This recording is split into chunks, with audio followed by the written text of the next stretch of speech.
ਪੰਜਾਬ ਸਰਕਾਰ ਵੱਲੋਂ ਗੈਂਗਸਟਰ ਅਤੇ ਮਾੜੇ ਅਨਸਰਾਂ ਦੇ ਵਿਰੁੱਧ ਛੇੜੀ ਗਈ ਮੁਹਿੰਮ ਨੂੰ ਇੱਕ ਵੱਡੀ ਸਫਲਤਾ ਮਿਲੀ ਜਦੋਂ ਪਟਿਆਲਾ ਪੁਲਿਸ ਵੱਲੋਂ ਦੋ ਜਿਹੜੇ ਮਾੜੇ ਅਨਸਰ ਸੀ ਉਹ ਗ੍ਰਿਫਤਾਰ ਕੀਤੇ ਗਏ ਅਤੇ ਉਹਨਾਂ ਤੋਂ 10 ਵੈਪਨ ਜਿਹੜੇ ਹੈ ਉਹ ਰਿਕਵਰ ਕੀਤੇ ਗਏ। 28 ਫਰਵਰੀ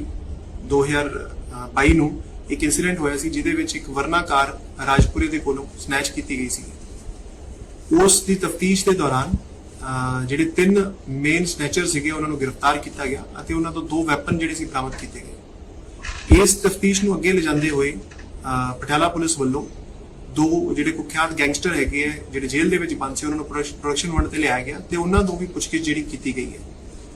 ਡਿਊਰਿੰਗ ਇਨਵੈਸਟੀਗੇਸ਼ਨ ਸਾਨੂੰ ਇਹ ਪਤਾ ਲੱਗਿਆ ਕਿ ਦੋ ਜਿਹੜੇ ਇਹ ਸ਼ਖਸ ਨੇ ਤਲਵਿੰਦਰ ਸਿੰਘ ਉਰਫ ਨਿੱਕੂ ਅਤੇ ਕੁਲਵਿੰਦਰ ਸਿੰਘ ਉਰਫ ਸੋਨੂ, ਇਹ ਦੋ ਸ਼ਖਸ ਜਿਹੜੇ ਹੈਗੇ ਆ ਇਹ ਵੈਪਨ ਦੀ ਤਸਕਰੀ ਦਾ ਵੀ ਕੰਮ ਕਰਦੇ ਹਨ ਤੇ ਇਹਨਾਂ ਦੇ ਪੋਜੀਸ਼ਨ ਦੇ ਵਿੱਚ ਇਸ ਟਾਈਮ ਤੇ ਇਲੀਗਲ ਵੈਪਨ ਸਨ। ਤਾਂ ਉਸ ਮੁਹਿੰਮ ਨੂੰ ਅੱਗੇ ਲਿਜਾਂਦੇ ਹੋਏ ਦੋਨਾਂ ਵਿਅਕਤੀਆਂ ਨੂੰ ਗ੍ਰਿਫਤਾਰ ਕੀਤਾ ਗਿਆ ਜਿਹਦੇ ਵਿੱਚ ਤਲਵਿੰਦਰ ਸਿੰਘ ਨਿੱਕੂ ਤੋਂ 4 ਵੈਪਨ ਬਰਾਮਦ ਹੋਏ ਅਤੇ ਕੁਲਵਿੰਦਰ ਸਿੰਘ ਸੋਨੂ ਤੋਂ ਜਿਹੜੇ ਸੀਗੇ 6 ਵੈਪਨ ਬਰਾਮਦ ਹੋਏ।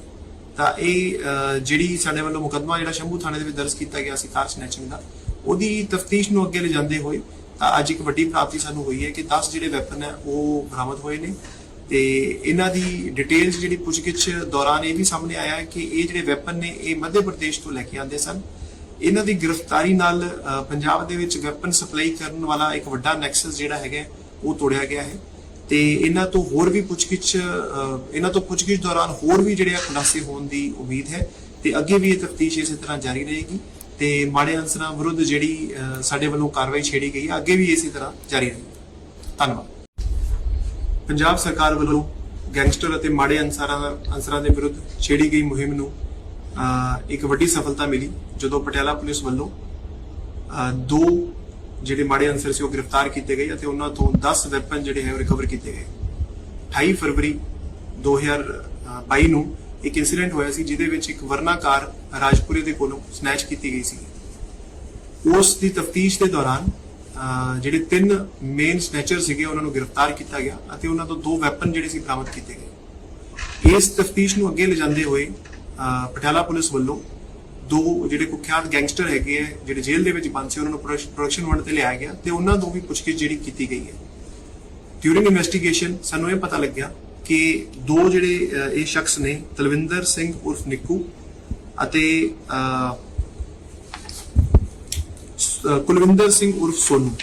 ਇਹ ਦੋ ਸ਼ਖਸ ਜਿਹੜੇ ਹੈਗੇ ਆ ਇਹ ਵੈਪਨ ਦੀ ਤਸਕਰੀ ਦਾ ਵੀ ਕੰਮ ਕਰਦੇ ਹਨ ਤੇ ਇਹਨਾਂ ਦੇ ਪੋਜੀਸ਼ਨ ਦੇ ਵਿੱਚ ਇਸ ਟਾਈਮ ਤੇ ਇਲੀਗਲ ਵੈਪਨ ਸਨ। ਤਾਂ ਉਸ ਮੁਹਿੰਮ ਨੂੰ ਅੱਗੇ ਲਿਜਾਂਦੇ ਹੋਏ ਦੋਨਾਂ ਵਿਅਕਤੀਆਂ ਨੂੰ ਗ੍ਰਿਫਤਾਰ ਕੀਤਾ ਗਿਆ ਜਿਹਦੇ ਵਿੱਚ ਤਲਵਿੰਦਰ ਸਿੰਘ ਨਿੱਕੂ ਤੋਂ 4 ਵੈਪਨ ਬਰਾਮਦ ਹੋਏ ਅਤੇ ਕੁਲਵਿੰਦਰ ਸਿੰਘ ਸੋਨੂ ਤੋਂ ਜਿਹੜੇ ਸੀਗੇ 6 ਵੈਪਨ ਬਰਾਮਦ ਹੋਏ। ਤਾਂ ਇਹ ਜਿਹੜੀ ਸਾਡੇ ਵੱਲੋਂ ਮੁਕੱਦਮਾ ਜਿਹੜਾ ਸ਼ੰਭੂ ਥਾਣੇ ਦੇ ਵਿੱਚ ਦਰਜ ਕੀਤਾ ਗਿਆ ਸੀ ਕਾਰ ਸਨੈਚਿੰਗ ਦਾ, ਉਹਦੀ ਤਫਤੀਸ਼ ਨੂੰ ਅੱਗੇ ਲਿਜਾਂਦੇ ਹੋਏ ਤਾਂ ਅੱਜ ਇੱਕ ਵੱਡੀ ਪ੍ਰਾਪਤੀ ਸਾਨੂੰ ਹੋਈ ਹੈ ਕਿ 10 ਜਿਹੜੇ ਵੈਪਨ ਹੈ ਉਹ ਬਰਾਮਦ ਹੋਏ ਨੇ ਤੇ ਇਹਨਾਂ ਦੀ ਡਿਟੇਲਸ ਜਿਹੜੀ ਪੁੱਛਗਿੱਛ ਦੌਰਾਨ ਇਹ ਵੀ ਸਾਹਮਣੇ ਆਇਆ ਹੈ ਕਿ ਇਹ ਜਿਹੜੇ ਵੈਪਨ ਨੇ ਇਹ ਮੱਧ ਪ੍ਰਦੇਸ਼ ਤੋਂ ਲੈ ਕੇ ਆਉਂਦੇ ਸਨ। ਇਹਨਾਂ ਦੀ ਗ੍ਰਿਫਤਾਰੀ ਨਾਲ ਪੰਜਾਬ ਦੇ ਵਿੱਚ ਵੈਪਨ ਸਪਲਾਈ ਕਰਨ ਵਾਲਾ ਇੱਕ ਵੱਡਾ ਨੈਕਸਸ ਜਿਹੜਾ ਹੈਗਾ ਉਹ ਤੋੜਿਆ ਗਿਆ ਹੈ ਤੇ ਇਹਨਾਂ ਤੋਂ ਪੁੱਛਗਿੱਛ ਦੌਰਾਨ ਹੋਰ ਵੀ ਜਿਹੜੇ ਖੁਲਾਸੇ ਹੋਣ ਦੀ ਉਮੀਦ ਹੈ ਤੇ ਅੱਗੇ ਵੀ ਇਹ ਤਫਤੀਸ਼ ਇਸੇ ਤਰ੍ਹਾਂ ਜਾਰੀ ਰਹੇਗੀ ਤੇ ਮਾੜੇ ਅਨਸਰਾਂ ਵਿਰੁੱਧ ਜਿਹੜੀ ਸਾਡੇ ਵੱਲੋਂ ਕਾਰਵਾਈ ਛੇੜੀ ਗਈ ਹੈ ਅੱਗੇ ਵੀ ਇਸੇ ਤਰ੍ਹਾਂ ਜਾਰੀ ਰਹੇਗੀ। ਧੰਨਵਾਦ। ਪੰਜਾਬ ਸਰਕਾਰ ਵੱਲੋਂ ਗੈਂਗਸਟਰ ਅਤੇ ਮਾੜੇ ਅਨਸਰਾਂ ਦੇ ਵਿਰੁੱਧ ਛੇੜੀ ਗਈ ਮੁਹਿੰਮ ਨੂੰ ਇੱਕ ਵੱਡੀ ਸਫਲਤਾ ਮਿਲੀ ਜਦੋਂ ਪਟਿਆਲਾ ਪੁਲਿਸ ਵੱਲੋਂ ਦੋ ਜਿਹੜੇ ਮਾੜੇ ਅਨਸਰ ਸੀ ਉਹ ਗ੍ਰਿਫਤਾਰ ਕੀਤੇ ਗਏ ਅਤੇ ਉਹਨਾਂ ਤੋਂ 10 ਵੈਪਨ ਜਿਹੜੇ ਹੈ ਉਹ ਰਿਕਵਰ ਕੀਤੇ ਗਏ। 28 ਫਰਵਰੀ 2022 ਨੂੰ ਇੱਕ ਇਨਸੀਡੈਂਟ ਹੋਇਆ ਸੀ ਜਿਹਦੇ ਵਿੱਚ ਇੱਕ ਵਰਨਾ ਕਾਰ ਰਾਜਪੁਰੇ ਦੇ ਕੋਲੋਂ ਸਨੈਚ ਕੀਤੀ ਗਈ ਸੀ। ਉਸ ਦੀ ਤਫਤੀਸ਼ ਦੇ ਦੌਰਾਨ ਜਿਹੜੇ ਤਿੰਨ ਮੇਨ ਸਨੈਚਰ ਸੀਗੇ ਉਹਨਾਂ ਨੂੰ ਗ੍ਰਿਫਤਾਰ ਕੀਤਾ ਗਿਆ ਅਤੇ ਉਹਨਾਂ ਤੋਂ ਦੋ ਵੈਪਨ ਜਿਹੜੇ ਸੀ ਬਰਾਮਦ ਕੀਤੇ ਗਏ। ਇਸ ਤਫਤੀਸ਼ ਨੂੰ ਅੱਗੇ ਲਿਜਾਂਦੇ ਹੋਏ ਪਟਿਆਲਾ ਪੁਲਿਸ ਵੱਲੋਂ ਦੋ ਜਿਹੜੇ ਕੁਖਿਆਤ ਗੈਂਗਸਟਰ ਹੈਗੇ ਆ ਜਿਹੜੇ ਜੇਲ੍ਹ ਦੇ ਵਿੱਚ ਬੰਦ ਸੀ ਉਹਨਾਂ ਨੂੰ ਪ੍ਰੋਡਕਸ਼ਨ ਵੰਡ ਤੇ ਲਿਆਇਆ ਗਿਆ ਤੇ ਉਹਨਾਂ ਤੋਂ ਵੀ ਪੁੱਛਗਿੱਛ ਜਿਹੜੀ ਕੀਤੀ ਗਈ ਹੈ। ਡਿਊਰਿੰਗ ਇਨਵੈਸਟੀਗੇਸ਼ਨ ਸਾਨੂੰ ਇਹ ਪਤਾ ਲੱਗਿਆ ਕਿ ਦੋ ਜਿਹੜੇ ਇਹ ਸ਼ਖਸ ਨੇ ਤਲਵਿੰਦਰ ਸਿੰਘ ਉਰਫ ਨਿੱਕੂ ਅਤੇ ਕੁਲਵਿੰਦਰ ਸਿੰਘ ਉਰਫ ਸੋਨੂ, ਇਹ ਦੋ ਸ਼ਖਸ ਜਿਹੜੇ ਹੈਗੇ ਆ ਇਹ ਵੈਪਨ ਦੀ ਤਸਕਰੀ ਦਾ ਵੀ ਕੰਮ ਕਰਦੇ ਹਨ ਤੇ ਇਹਨਾਂ ਦੇ ਪੋਜੀਸ਼ਨ ਦੇ ਵਿੱਚ ਇਸ ਟਾਈਮ ਤੇ ਇਲੀਗਲ ਵੈਪਨ ਸਨ। ਤਾਂ ਉਸ ਮੁਹਿੰਮ ਨੂੰ ਅੱਗੇ ਲਿਜਾਂਦੇ ਹੋਏ ਦੋਨਾਂ ਵਿਅਕਤੀਆਂ ਨੂੰ ਗ੍ਰਿਫਤਾਰ ਕੀਤਾ ਗਿਆ,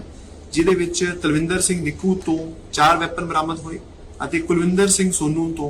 ਜਿਹੜੇ ਸੀਗੇ 6 ਵੈਪਨ ਬਰਾਮਦ ਹੋਏ। ਤਾਂ ਇਹ ਜਿਹੜੀ ਸਾਡੇ ਵੱਲੋਂ ਮੁਕੱਦਮਾ ਜਿਹੜਾ ਸ਼ੰਭੂ ਥਾਣੇ ਦੇ ਵਿੱਚ ਦਰਜ ਕੀਤਾ ਗਿਆ ਸੀ ਕਾਰ ਸਨੈਚਿੰਗ ਦਾ, ਉਹਦੀ ਤਫਤੀਸ਼ ਨੂੰ ਅੱਗੇ ਲਿਜਾਂਦੇ ਹੋਏ ਤਾਂ ਅੱਜ ਇੱਕ ਵੱਡੀ ਪ੍ਰਾਪਤੀ ਸਾਨੂੰ ਹੋਈ ਹੈ ਕਿ 10 ਜਿਹੜੇ ਵੈਪਨ ਹੈ ਉਹ ਬਰਾਮਦ ਹੋਏ ਨੇ। ਤੇ ਇਹਨਾਂ ਦੀ ਡਿਟੇਲਸ ਜਿਹੜੀ ਪੁੱਛਗਿੱਛ ਦੌਰਾਨ ਇਹ ਵੀ ਸਾਹਮਣੇ ਆਇਆ ਹੈ ਕਿ ਇਹ ਜਿਹੜੇ ਵੈਪਨ ਨੇ ਇਹ ਮੱਧ ਪ੍ਰਦੇਸ਼ ਤੋਂ ਲੈ ਕੇ ਆਉਂਦੇ ਸਨ। ਇਹਨਾਂ ਦੀ ਗ੍ਰਿਫਤਾਰੀ ਨਾਲ ਪੰਜਾਬ ਦੇ ਵਿੱਚ ਵੈਪਨ ਸਪਲਾਈ ਕਰਨ ਵਾਲਾ ਇੱਕ ਵੱਡਾ ਨੈਕਸਸ ਜਿਹੜਾ ਹੈਗਾ ਉਹ ਤੋੜਿਆ ਗਿਆ ਹੈ ਤੇ ਇਹਨਾਂ ਤੋਂ ਹੋਰ ਵੀ ਪੁੱਛਗਿੱਛ ਦੌਰਾਨ ਹੋਰ ਵੀ ਜਿਹੜੇ ਖੁਲਾਸੇ ਹੋਣ ਦੀ ਉਮੀਦ ਹੈ ਤੇ ਅੱਗੇ ਵੀ ਇਹ ਤਫਤੀਸ਼ ਇਸੇ ਤਰ੍ਹਾਂ ਜਾਰੀ ਰਹੇਗੀ ਤੇ ਮਾੜੇ ਅਨਸਰਾਂ ਵਿਰੁੱਧ ਜਿਹੜੀ ਸਾਡੇ ਵੱਲੋਂ ਕਾਰਵਾਈ ਛੇੜੀ ਗਈ ਹੈ ਅੱਗੇ ਵੀ ਇਸੇ ਤਰ੍ਹਾਂ ਜਾਰੀ ਰਹੇਗੀ। ਧੰਨਵਾਦ।